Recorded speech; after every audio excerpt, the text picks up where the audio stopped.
Assembly సమావేశాలకు తేదీ ఖరారైంది. జనవరి 17న తొలి శాసనసభ సమావేశాలు ప్రారంభం కానున్నాయి. 17 నుంచి 20 వరకు అసెంబ్లీ సమావేశాలు జరగనున్నాయి. సమావేశాల్లో కొత్తగా ఎన్నికైన ఎమ్మెల్యేలు ప్రమాణ స్వీకారం చేయనున్నారు.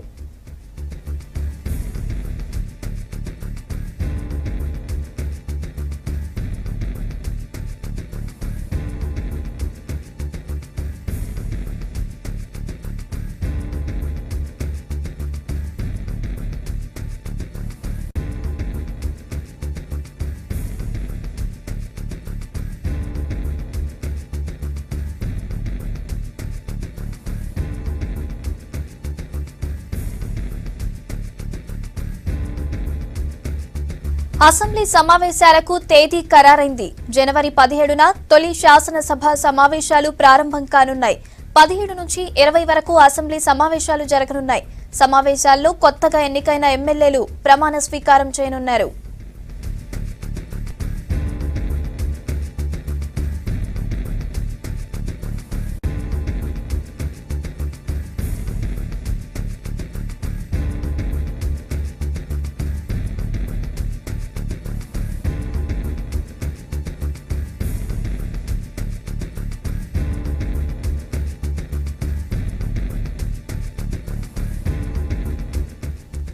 పూర్తి డీటెయిల్స్ శ్రీనివాస్ అందిస్తారు. శ్రీనివాస్, చెప్పండి, అసెంబ్లీ డేట్స్ కు సంబంధించిన అప్డేట్స్ ఏంటి?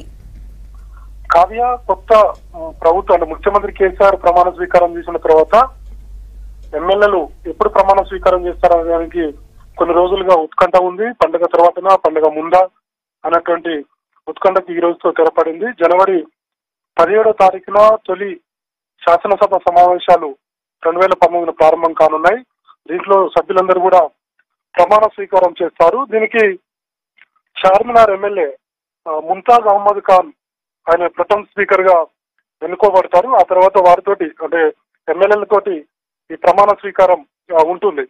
అయితే జనవరి 17న స్టార్ట్ అయినటువంటి అసెంబ్లీ సమావేశాలు 3 రోజుల పాటు 20 వరకు కొనసాగుతాయని చెప్పి అధికారికంగా ప్రకటించింది ప్రభుత్వం. 17వ తారీఖున సమావేశం స్టార్ట్ అవుతుంది. ఆ రోజు 11:30 ప్రథమ స్పీకర్ అధ్యక్షతన ఈ సమావేశాలు ప్రారంభం అవుతాయి. వీరందరూ కూడా ఎమ్మెల్యేలు ప్రమాణ స్వీకారం చేస్తారు. తర్వాత మర్నాడు జనవరి 18న స్పీకర్ ఎన్నిక ఉంటుంది. ఇప్పటి వరకైతే స్పీకర్ ఎవరు అనేది కూడా కొంత ఒక్కొక్కరి పేర్లు బయటకు వస్తున్నాయి, కానీ ఇంకా అధికారికంగా తెలియదు. కాబట్టి ఆ రోజు మన ముఖ్యమంత్రి 2 రోజుల ముందే ఒక నిర్ణయం తీసుకునేటువంటి అవకాశం ఉంటుంది స్పీకర్ ఎవరు అనేది. జనవరి 18న స్పీకర్ ఎన్నిక ఉంటుంది. తర్వాత 19వ తారీఖున గవర్నర్ శాసనసభను ఉద్దేశించి మాట్లాడతారు.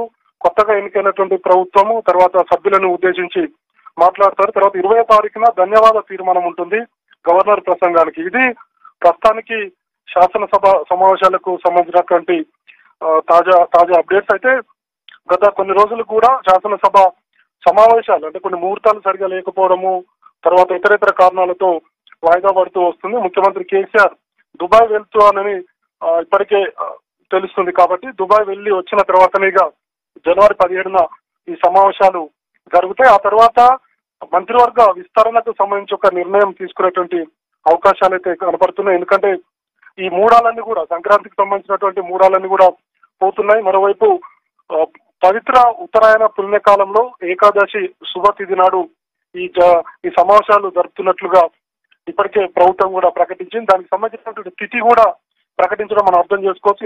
ఇన్ని రోజులు కూడా మూడాలు ఉన్నాయి, పండుగ తర్వాతనే మంచి రోజులు ఉన్నాయి. కాబట్టి ఈ జనవరి 20 తర్వాత ఎప్పుడైనా మంత్రివర్గ విస్తరణపై ఒక నిర్ణయం తీసుకున్నటువంటి అవకాశాలు కనపడుతున్నాయి. కావ్య, శ్రీనివాస్.